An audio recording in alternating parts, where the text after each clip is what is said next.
At my grandson's wedding, he hugged me and whispered, "You're here because Mom said pity looks good in photos." I smiled and made sure they never received the final edits. That moment, that single, cruel whisper shattered what I thought was an unbreakable bond. For 68 years, I had lived believing that family meant something sacred. Now, at my beloved grandson Michael's wedding, I discovered it was all a facade. The wedding was held at the Rosewood Gardens, a venue so expensive it made my chest tighten knowing I had contributed $10,000 toward it, money from my retirement savings. The flowers alone cost more than my first car. But I had given it happily, believing that my contribution was an act of love, not obligation. I wore a powder blue dress I'd spent weeks choosing, had my hair styled professionally for the first time in years, and even splurged on new makeup. Before we continue, comment where you're watching from and subscribe to the channel. We'd love to see how far our stories are reaching. I wanted to look my best for the photos, to make Michael proud. Grandma Martha still has some spark left. I joked to the mirror that morning. The ceremony was beautiful. Michael looked handsome in his tuxedo, and his bride, Eliza, was radiant. I dabbed tears away during their vows, remembering my own wedding 50 years ago. My husband John would have been so proud to see his grandson today. Cancer took him 5 years ago, leaving me to navigate family gatherings alone. After the ceremony came the photos. Endless combinations of family groupings directed by a photographer with the patience of a saint. I stood waiting my turn, watching, as Michael's mother, my daughter-in-law Deborah, orchestrated everything with military precision. The Wilsons over here, please. Michael's fraternity brothers by the fountain. College friends on the steps. When it came time for family photos, Deborah's smile tightened as she looked at me. "Martha, let's have you on the far end here," she said, positioning me at the edge of the frame. I noticed how she placed her relatives prominently in the center, next to the bride and groom. Then came the grandmother photos. I stepped forward eagerly, but Deborah interrupted. "Let's do Eliza's grandmother first. Martha, you can wait." Eliza's grandmother, a woman 20 years younger than me, who played tennis 3 times a week and had recently returned from a cruise, took her place beside the couple. They laughed together, arms wrapped around each other, 3 heads close together. When my turn finally came, I felt Deborah's hand on my back, guiding me to stand farther from Michael than his other grandmother had stood. A little more to the left. "Martha, the light's better there." But I knew what she was doing, positioning me where I could easily be cropped out later. "Smile," the photographer called. I did. I've always been good at smiling through difficult moments. After the photo, Michael stepped forward and gave me a quick hug. That's when he whispered those words in my ear. "You're here because Mom said pity looks good in photos." The world around me, the clinking glasses, the laughing guests, the rustle of Eliza's gown faded to a dull hum. I pulled back to look at my grandson's face, searching for any sign that this was some terrible joke. There was none. It's just a quick, practiced smile before he turned away. It's already responding to someone else calling his name. I stood frozen, my smile still fixed in place, though it no longer reached my eyes. Pity, after everything. That's what I represented to them. A poor, lonely old woman included out of obligation, strategically placed at the edge of photos where I could be easily forgotten or removed. I watched Michael rejoin Eliza. Saw how he leaned down to whisper something in her ear that made her laugh. I remembered him at 7, sitting on my lap while I taught him to fold paper airplanes. At 12, when I drove 4 hours to attend his school play after his parents said they were too busy. Colleges, staying up late to proofread his essays because his parents were at a charity gala. "Mrs. Wilson." A voice broke through my thoughts. I turned to see the wedding photographer, Derek, standing beside me. I recognized him. We had taken the same community photography class 3 years ago. I had enjoyed the hobby, finding comfort in capturing beautiful moments after John died. "Martha, please," I said, my voice steadier than I felt. "We're practically colleagues, aren't we?" He smiled. "I didn't realize you were Michael's grandmother." I still have those nature photos you took in class hanging in my studio. Thank you, I said, feeling a small glow of pride break through the ice forming around my heart. Those herons by the lake were quite cooperative subjects. More cooperative than wedding parties, that's for sure. He joked, then lowered his voice. Everything okay? You looked a bit shaken just now. I glanced over at Michael, now laughing with his groomsmen, and Deborah, directing servers about when to bring out the champagne. Just tired.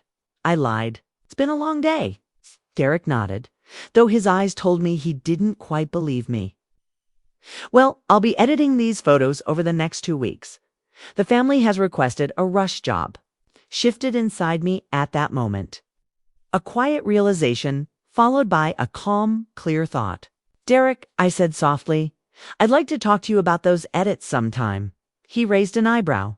Oh, just a small professional curiosity, I said, my smile genuine for the first time since Michael's whisper. I'll call your studio next week.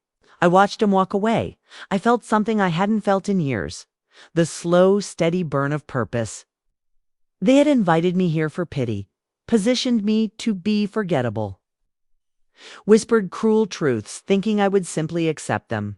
But they had forgotten something important about me. Before I was a grandmother, before I was a widow, before I was any of these roles they had reduced me to, I was Martha Wilson. And Martha Wilson had never gone quietly into the background. I straightened my shoulders and took a sip of champagne, already formulating my plan. They wanted pity in their photos, I would give them something else entirely, something unforgettable. The day after the wedding, I sat alone at my kitchen table, staring at the untouched cup of coffee that had long gone cold.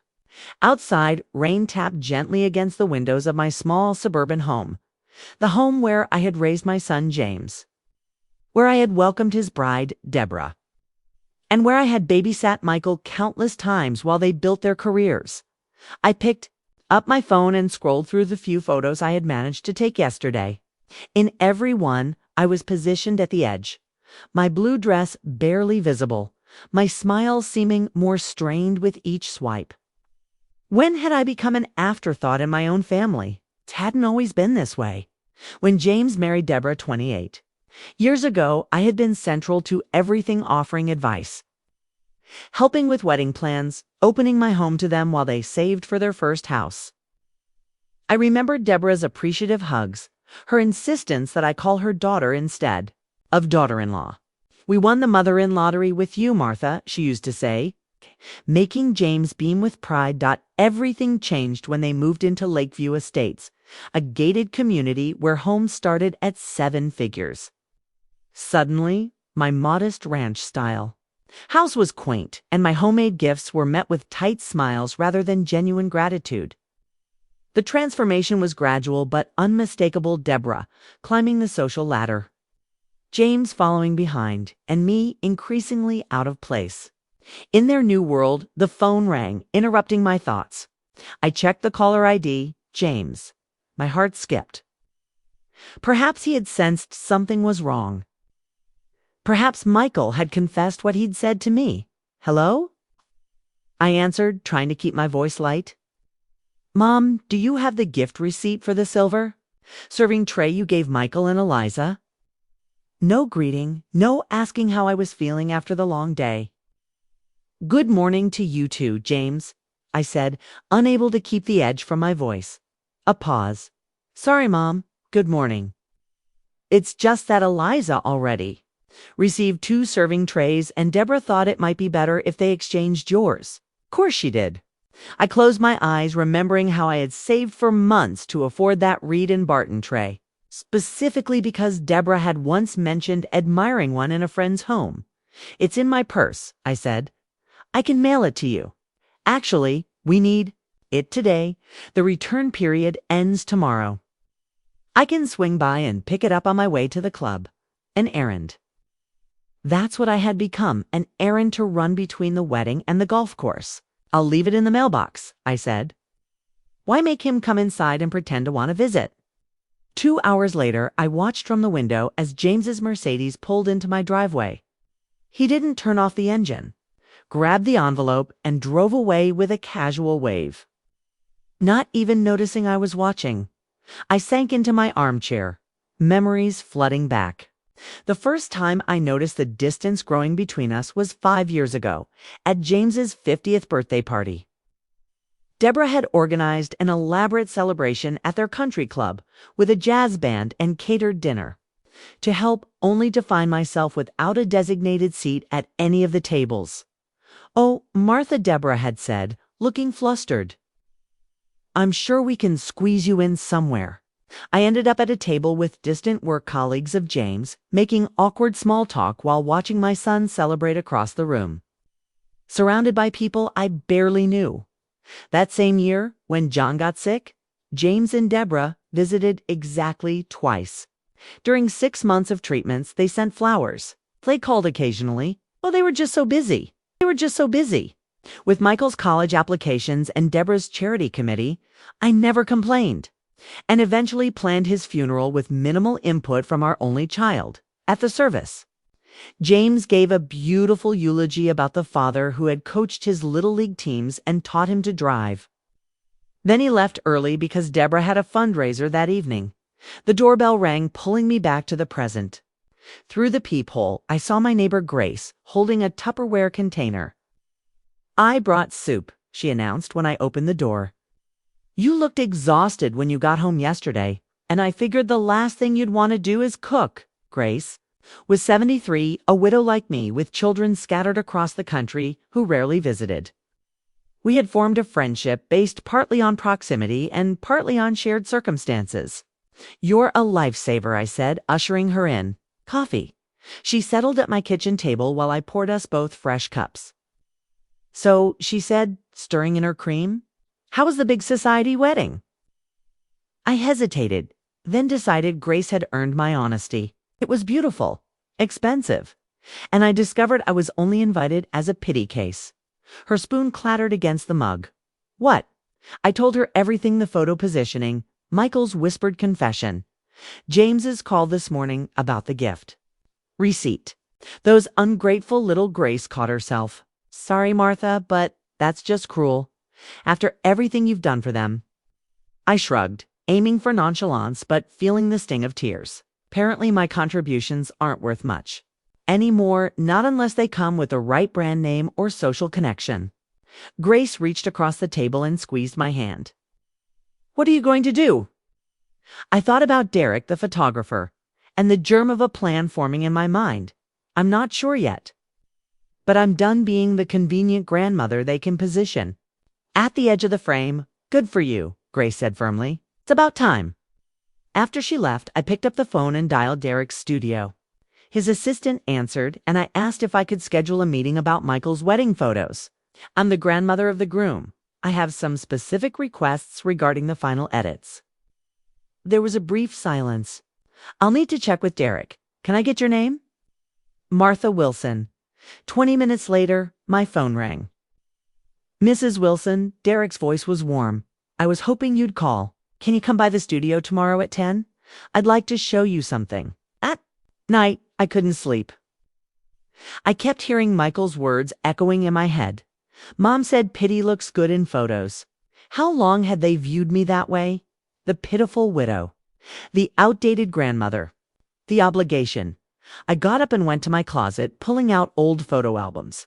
There I was holding newborn Michael, teaching him to ride a bike, attending his high school graduation. So many memories where I was central, necessary, loved. When had that changed?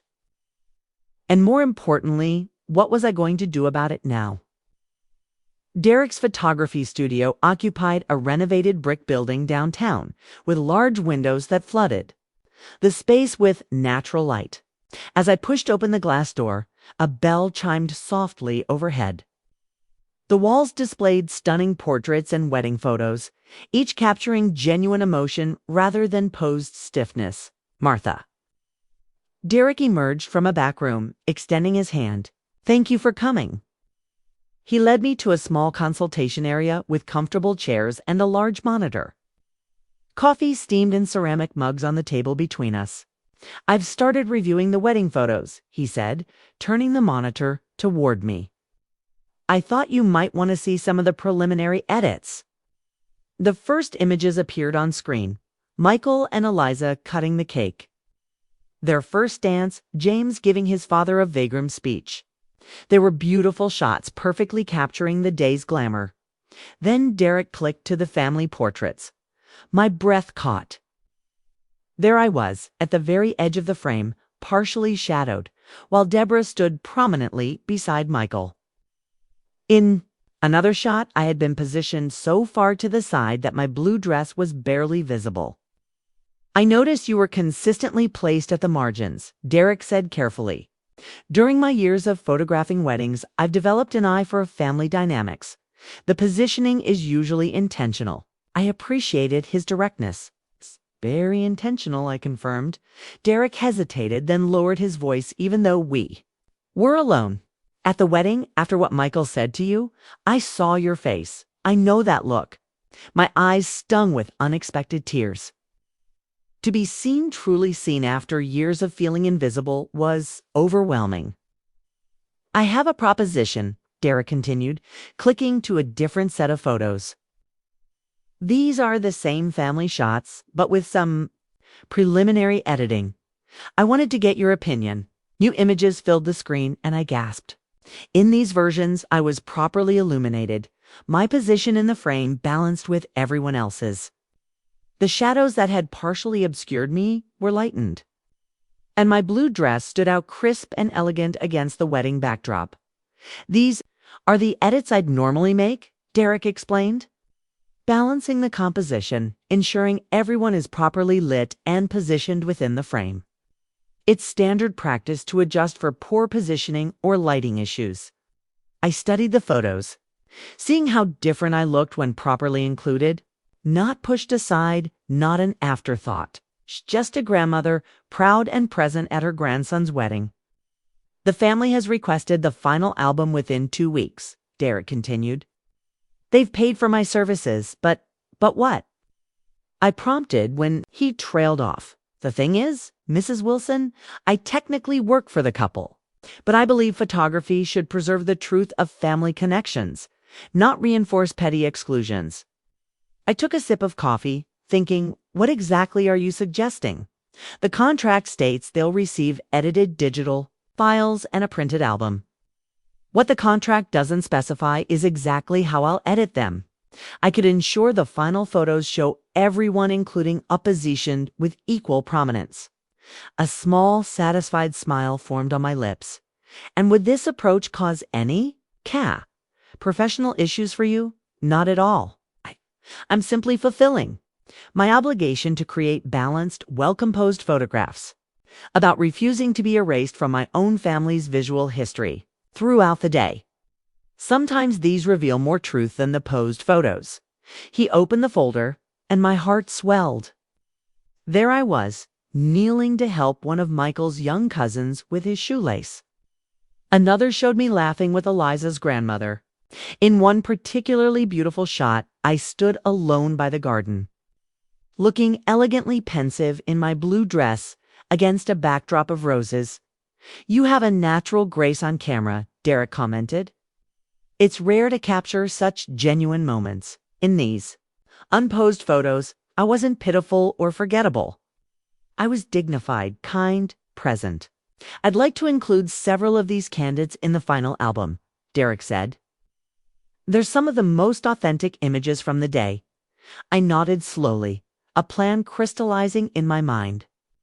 Derek, I'd like to make a business proposition. I want to commission my own album of the wedding one that includes all your balanced edits and these candid shots. I'll pay your full rate, of course. Derek studied me for a moment, then smiled. I'd be happy to create that for you, Mrs. Wilson. And regarding the official album, create balanced, well-composed images where everyone is properly represented. I left Derek's studio with a lighter step than I'd had in years. This wasn't about causing trouble. It was about reclaiming my place in my family's story. If they intended to minimize me, I would simply refuse to be minimized. That afternoon, I made 2 decisions. First, I withdrew $3,000 from my savings account money. I'd set aside for emergencies to pay Derek for my personal album. Second, I called Grace and invited her to lunch. "You look different," Grace observed as we settled into a booth at our favorite diner. "Something's changed since yesterday." I smiled, stirring my iced tea. "I've decided to stop disappearing." Told her about my meeting with Derek and our arrangement. Grace listened intently, her expression shifting from concern to admiration. "It's not petty, is it?" I asked when I finished. "I'm not being spiteful." "Martha," Grace said firmly, "there's a difference between spite and self-respect. You're choosing the latter." Her validation meant more than she knew. After John died and James and Deborah grew increasingly distant, I'd started to doubt my own worth, wondering if perhaps I really was as forgettable as they seemed to find me. "What will you do when they see the photos?" Grace asked. I considered this. The album would be delivered in 2 weeks. By then, Michael and Eliza would be back from their honeymoon in Bali. A trip partially funded by my wedding gift of $5,000. Fact, Deborah had conveniently forgotten when dismissing my silver serving tray. "I'm not sure yet," I admitted. "But for the first time in years, I'm looking forward to whatever comes next." That night, I did something I hadn't done since John died. I took out my old camera, one I'd used in the photography class, where I met Derek and began cleaning the lens. Tomorrow, I decided I would go to the botanical gardens and practice shooting again. It was time to start capturing my own perspective on the world, rather than accepting how others framed me. For the next 2 weeks, I immersed myself in photography. The botanical gardens became my sanctuary, a place where I could focus on light and composition rather than family disappointments.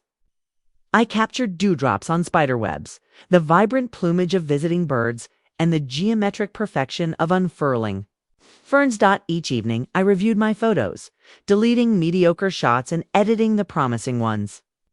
My fingers, stiff with arthritis some mornings, became nimble again as they adjusted to the familiar weight of the camera. I was creating something that was entirely mine, with no one standing by to criticize or dismiss my efforts. "You've got quite an eye," said a man about my age who was also photographing butterflies. His name was Harold, a retired high school art teacher who came to the gardens every Tuesday. He offered tips on macro photography and invited me to join a senior photography group that met monthly. "You should definitely come," he insisted. "We're having an exhibition at the community center in the fall." An exhibition, the thought of my photos hanging on a wall for others to see, both terrified and exhilarated me. When was the last time I had done something purely for the joy of it, without considering how it might inconvenience or embarrass my family? I realized with a jolt that I had spent years shrinking myself to fit into the increasingly narrow space my son and his family allocated for me. I had stopped taking art classes because they conflicted with the sporadic times James might call. I had declined Grace's invitation to a weekend trip to the coast because what if Michael needs me? I had refused Harold's invitation to coffee after our first meeting at the gardens because I needed to be home in case the family called about the wedding photos. The family who had made it clear I was merely a pity inclusion. I picked up my phone and called Harold. "Is that coffee invitation still open?" Coffee turned into lunch, which evolved into a walk along the riverfront. Harold was easy to talk to, a good listener who didn't interrupt or check his phone every 5 minutes. He'd lost his wife to cancer 8 years ago and understood the peculiar loneliness of being widowed in one's 60s. "The world isn't designed for single people our age," he observed as we watched young couples stroll hand in hand past us. "You either get pitied or ignored, or both," I added, thinking of Deborah's practiced smile whenever she introduced me to her friends. "This is James's mother," she would say, with the slightest emphasis on mother, as if to explain away my unfashionable clothes or middle-class mannerisms. "Their loss," Harold said simply. And I felt a wave of gratitude for his straightforward kindness. The day the wedding photos were scheduled for delivery, I found myself surprisingly calm. Derek had called to let me know that both albums, the official one for Michael and Eliza and my personal copy, had been completed. "They're beautiful, Mrs. Wilson," he assured me. "Every image is professionally balanced and composed." I thanked him for his integrity and arranged to pick up my album the following day. That evening, my phone buzzed with a text from James. "Mom, have you seen the wedding photos? Deborah is furious." Then another, "Call me." Gah. And finally, "We need to talk about what you did." What I did? I marveled at how quickly they had determined I was somehow responsible. I chose not to respond immediately, letting them sit with their confusion. The next morning, I picked up my album from Derek's studio. It was exquisite, a leather-bound collection capturing every significant moment of the wedding, with me properly included in the family portraits. The candid shots were particularly moving, showing genuine interactions rather than posed stiffness. The other album is identical in content, Derek confirmed, though I understand it's causing quite a stir. "They called already?" I asked. "Oh, yes. Mrs. Taylor, your daughter-in-law, was most insistent that there had been some mistake. She seemed particularly concerned about the family portraits and kept saying you were supposed to be positioned differently. I could just imagine Deborah's thinly veiled outrage at finding me properly illuminated and centrally positioned in the photos, rather than relegated to the shadows." "What did you tell her?" I asked. "The truth," Derek shrugged. "That I'm a professional photographer who ensures all subjects are properly lit and positioned in the final edits. That's standard practice." I smiled, appreciating his principled stand, and her response. She requested a re-edit, which I politely declined. The contract specified one round of edits, which has been completed to professional standards. Any additional changes would incur substantial fees. Fees that even Deborah, with her country club membership and designer wardrobe, would hesitate to pay just to push me back into the shadows. "Mr. and Mrs. Taylor are expecting you to intervene," Derek added. "They seem convinced you somehow influenced the editing process." I nodded, running my fingers over the album's cover. "Thank you for maintaining your professional standards, Derek." As I drove home, my phone rang repeatedly. James, Deborah, even Michael, back early from his honeymoon. I let the calls go to voicemail, needing time to prepare for the confrontation. That was surely coming. When I pulled into my driveway, James's Mercedes was already parked outside my house. Through the window, I could see him pacing in my living room. He still had a key from the time he had checked on me after a minor surgery last year. Deborah sat rigidly on my sofa, her expression tight with barely contained anger. I took a deep breath and gathered my new album from the passenger seat. Whatever happened next, I would face it on my terms. I was done being the convenient grandmother they could position at the edge of the frame. I was Martha Wilson, and I was ready to step back into focus. I walked up my own front path feeling like a stranger. James yanked the door open before I could use my key. Finally, he said, "We've been calling you for hours." "I was out," I replied simply, stepping inside. Deborah sat perched on my sofa, her designer handbag on the coffee table, her eyes fixed on the album in my hands. "Is that it?" she demanded. "Do you have a copy?" I set the album down. "A case?" I picked up my copy today. "Your copy." James frowned. "Why would you have a copy? We paid for the photography package." "I commissioned my own," I said calmly. "I wanted a keepsake of Michael's day." Deborah stood up, stiff with anger. "Did you tell that photographer to edit the photos this way?" "Which way, Deborah? You know exactly what I mean. You're centered in every family photo." "That's not how we arrange things." "No," I agreed. "You positioned me at the edges, in the shadows where I could be easily cropped out." James stepped forward. "Mom, that's not fair." "Was it fair when Michael told me I was only invited because Pitty looks good in photos?" James blanched. "What? Ask your wife." I believe those were her words originally. Deborah flushed but didn't deny it. We need those images fixed before the prints go out. I shook my head. Derek explained that re-editing would cost extra. The contract included one round of edits, which is complete. We'll pay whatever it costs, Deborah snapped. Him to fix it? Fix what? My visibility in my own grandson's wedding. Deborah's phone buzzed. She showed it to James. Michael's outside. Moments later, my grandson appeared in the doorway. Crema, what's going on? Your parents are upset about the wedding photos. Apparently, I appear too prominently. Michael looked between us.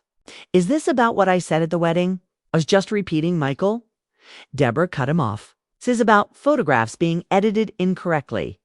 Actually, I said it is about what you said, and about years of being pushed to the sidelines of this family. Michael shifted uncomfortably. Grandma, I didn't mean yes. You did, I said gently.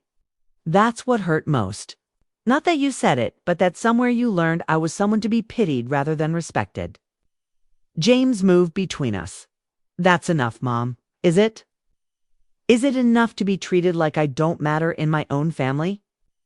Michael's expression changed. Dad, did Grandma help pay for the wedding? Deborah waved dismissively. She made a small contribution. $10,000, I said quietly, plus $5,000 for your honeymoon. Michael's eyes widened. You told me Grandma just gave us a serving tray. She did give a serving tray, Deborah retorted. The money was just extra. Extra, you never mentioned, I noted. Like you never mention who paid for Michael's textbooks when your card was maxed out. James looked stricken. Mom, I meant to pay you back. This isn't about money, I said firmly. It's about respect, about acknowledging my place in this family instead of treating me like an inconvenient obligation. Silence filled the room. Finally, Michael stepped forward. I'm sorry, Grandma. What I said was cruel. I knew it even as I said it. It was the first genuine moment of the entire confrontation. Michael's apology hung in the air between us, a fragile bridge across years of hurt. I studied my grandson's face, his father's jawline, his mother's eyes, but something entirely his own in his expression. Genuine remorse. Remorse. Thank you, Michael, I said softly. That means a lot to me. Deborah made a dismissive sound. This is all very touching, but it doesn't solve our problem. We need those photos fixed before they go out to family and friends. They don't need fixing, I replied, steady in my resolve. Derek is a professional photographer who ensured everyone in the wedding party was properly represented in the final images. That's what you paid for? James ran a hand through his hair, a gesture so like his father it made my heart ache. Mom, can we at least look at your album to see what we're dealing with? I hesitated, then nodded, retrieving the album from my chair. I placed it on the coffee table where all four of us could see it. James opened it carefully, as if expecting something scandalous. The first pages showed Michael and Eliza their first look. Their vows. Their first dance. James turned the pages slowly until we reached the family portraits. There I was, standing beside James, properly lit and positioned just as any grandmother of the groom would be. This is what has you so upset, I asked quietly. That I'm visible. That I look like I belong. Deborah's lips pressed into a thin line. The photographer was instructed to. To what, Deborah? I interrupted. To minimize me? To position me so I could be easily cropped out later? To visually reinforce what you've been doing for years, pushing me to the margins of this family. Michael leaned forward, studying the photos with new eyes. They look normal, he said, sounding surprised. Just regular family wedding photos. Exactly, I said, 'cause that's what we are or should be, family. James continued turning pages until he reached the candid section. There I was, helping. A young cousin with his Bodhi. Another showed me dancing with one of Eliza's elderly uncles. A particularly striking shot captured me looking out over the garden, the sunset bathing my face in golden light. Derek has a talent for capturing genuine moments, I explained. These weren't posed or staged. James paused on a photo of himself. As a child, wearing oversized baseball gear, which I had tucked into the back of the album. John stood beside him, showing him how to hold a bat, while I knelt in front, adjusting his cap. All of us laughing. I remember this, James said softly. Little League, my first game, you hit a double, I replied. Your father was so proud. For a moment, we were connected by that memory, by the family we had once been before status, and appearances became more important than genuine connection. Deborah cleared her throat, breaking the spell. This is all very nostalgic, but it doesn't change the fact that these wedding photos aren't what we expected. No, I agreed. You expected me to remain in the shadows. You expected to control how I was seen, or not seen, just as you've controlled my place in this family for years. I turned to face all three of them. Do you know why I commissioned my own album? Because I wanted proof that I was there, that I existed in this family, that my presence mattered. My voice remained steady, but I allowed my pain to show. For years, I've accepted being an afterthought. I've smiled when you canceled plans last minute. I've stayed silent when you belittled my gifts. I've pretended not to notice when you positioned me at the edges of every family gathering. I looked directly at Michael. I've never asked for much. It's just to be treated with basic respect and included like a person who matters to you. It's not out of pity or obligation, but because I'm your grandmother who loves you. No one spoke for several moments. Then, to my surprise, Michael reached for the album again, turning back to the family portraits. You look beautiful in these, Grandma, he said, his voice thick with emotion. I'm sorry we made you feel like you didn't belong. James looked torn, glancing between his wife and me. Deborah's expression remained closed. But something in her posture had shifted, the righteous indignation giving way to uncomfortable self-awareness. Photos are already being processed for distribution, I said gently. The digital copies have been delivered. The decision now is how you choose to see them and me. James sighed deeply. Mom, I didn't realize. I never intended for you to feel excluded. I know, I said, because I did know. My son wasn't deliberately cruel, just thoughtlessly compliant with Deborah's social climbing and image crafting. Had allowed himself to be shaped by her priorities until he could no longer see what was happening to our relationship. Michael stood up suddenly. I want to start over, he announced. Not the photos us. I want to know my grandmother, the real you, not the version filtered through. He glanced apologetically at his parents, through years of family politics. Deborah began to protest, but Michael held up his hand. Mom, I understand how important appearances are to you, but what Grandma is saying matters too. I don't want to be the kind of person who makes someone feel like they're only included out of pity. It was the most adult thing I'd ever heard him say. James looked at me, really looked at me, perhaps for the first time in years. We should have dinner, he said. Just you and me, Mom, to talk. I'd like that, I replied, feeling a cautious hope unfurl inside me. Deborah stood abruptly, gathering her purse. I think we've said enough for today. James, we should go. But before they left, she paused at the door, her back still to me. The photos? They do look professional, she admitted. The closest thing to a concession I was likely to get, I suppose. We can work with them. After they left, I sat alone in my living room, the album open on my lap. The house felt different, somehow lighter, as if a long-held breath had finally been released. I knew better than to expect a complete transformation. Old patterns don't change overnight. But something had shifted, a crack in the facade that might, with care, widen into genuine connection. My phone buzzed with a text from Harold. Coffee tomorrow? Found a new spot by the river with great light for photographs. I smiled, typing my reply. Love to. Bringing my camera.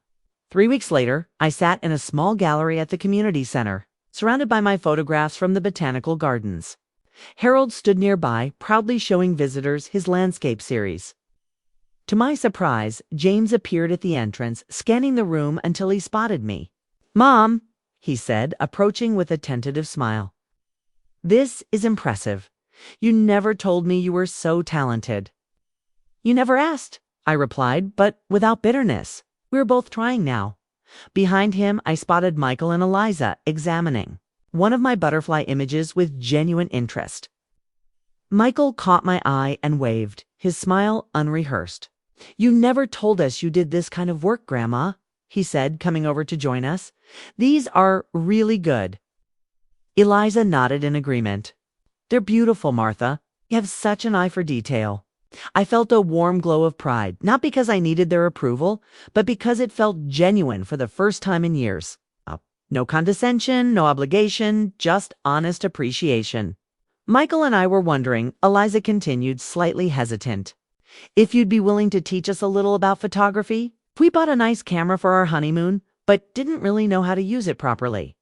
"I'd love to," I replied, surprised and touched by the request as we discussed possible times to meet. I noticed Deborah hovering near the entrance, looking uncomfortable but present. She hadn't come over to speak with me, but the fact that she had come at all was significant. Rome wasn't built in a day. As John used to say, my phone buzzed with another text from Harold. "You're the star of the show. Dinner after to celebrate?" I smiled, typing a quick yes in response.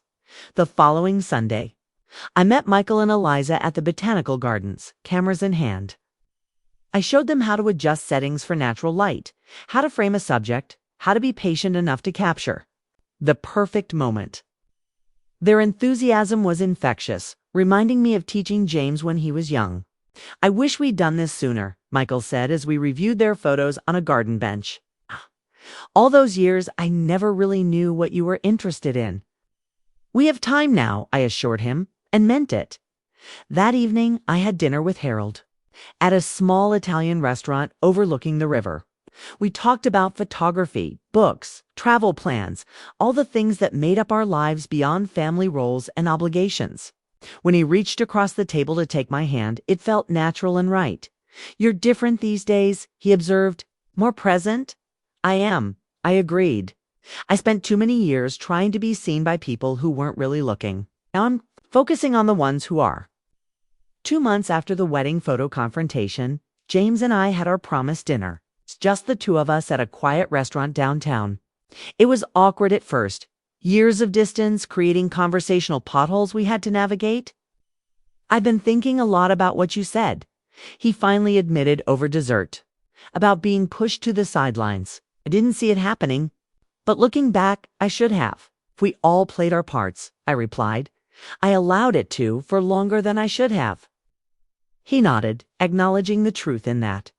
"I'd like to do better, Mom. I can't promise Deborah will change overnight, but I'm working on being more aware." It wasn't a dramatic reconciliation, no tearful embraces or profound apologies. It's just a quiet commitment to try, which in many ways felt more honest and sustainable than grand gestures would have been. I had spent so many years trying to matter to my family that I had forgotten to matter to myself. The wedding photos had been a turning point. But this, my own creativity, my own community, my own joy, this was the real liberation. Life wasn't perfect now. There were still awkward family gatherings and moments when old patterns threatened to reassert themselves. But something fundamental. I was Martha Wilson, photographer, friend, grandmother. Woman whole and complete in myself. I belonged in every frame of my life now. Front and center, standing in the light.